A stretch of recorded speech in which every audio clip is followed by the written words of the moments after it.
Hey guys, welcome back.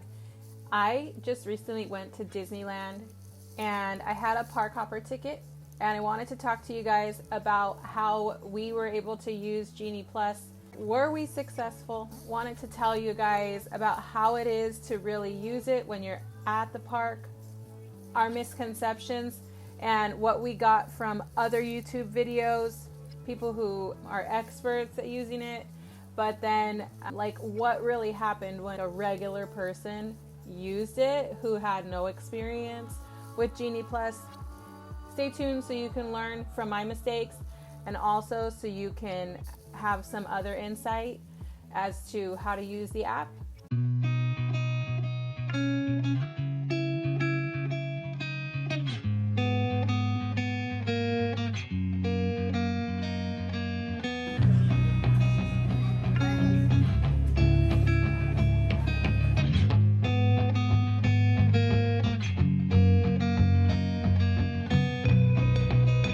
When you open up the app, this is what it looks like. You can scroll through the first main home screen and you can see like the day you're planning on going. You can look at hours. This is a great place to start and just kind of go through each area. Next, I'm going to toggle over to the 3 lines. I want you to pick Genie Day, My Genie Day. You'll see my day on the right side is what populates, but you want to go to the tip board. Once tip board populates, you'll be able to see where the lines are in the queue, what you could pick for the lightning lanes. So the first misconception that I found with Genie Plus is that you would be able to get in line before you get in the park.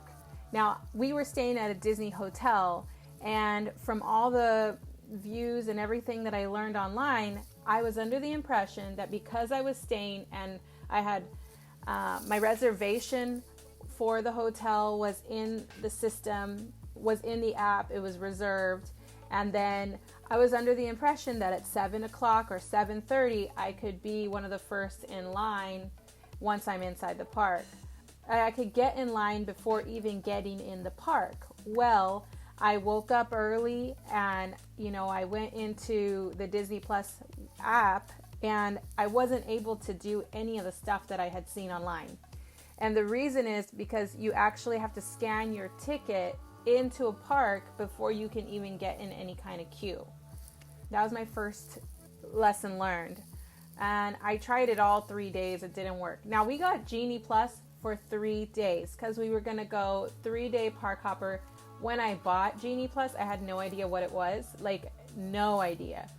I soon did my research and I found out, and I started watching all the videos on YouTube to try and figure out how to use this Genie Plus. Well, once I got to the park, I was still confused about how to use Genie Plus, and I made mistake number 2, which is I got into a line like way later in the day. So like it was 8 in the morning and we were in the park and I got into a line that was for like 4 p.m. And so what happens when you get in a line at 4 p.m., you have to wait 2 more hours before you can get into a new queue. And you can't get into a new queue unless you've used your ticket or the 2 hours have passed.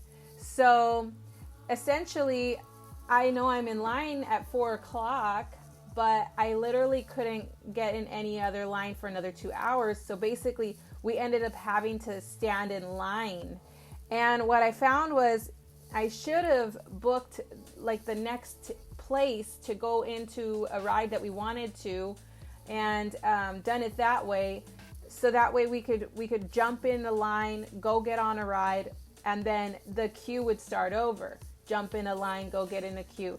And I found that if I was going to stop and do lunch, then that was the time to go and get in a later queue during the day. So that way we were already in line, but we're having lunch. Lunch takes about 1 to 2 hours. So by the time lunch was over, I could get into another queue that we could jump into in the next 45 minutes. In the tip board, you can also toggle over to dining. I love this dining feature because you can do a mobile order. I had gotten in line at a restaurant And I also saw that they did mobile dining. I ended up doing my mobile dining and getting my food faster than the person who was in front of me who had still not gotten to the front counter. The app has great features. It has GPS and it shows you exactly where you're on the map and how far it is to get to your next destination. To this point, you should hit up the location sign right there on the map, and then you can just toggle around with your finger.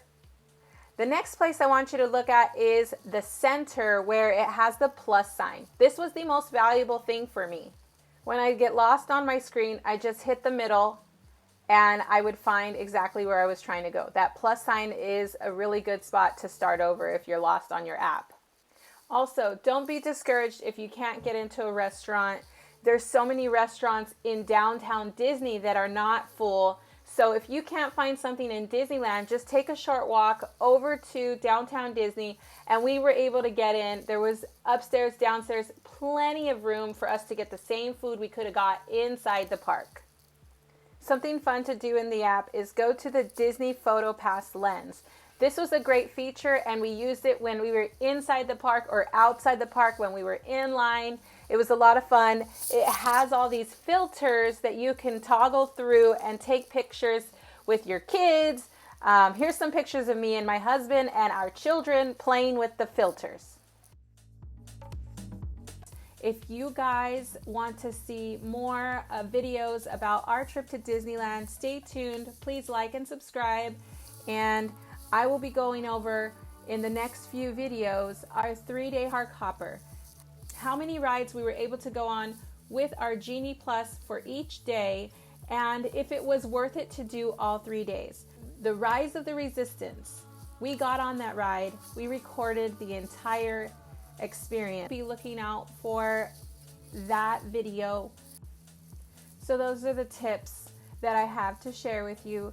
Stay tuned for more. Have a wonderful day.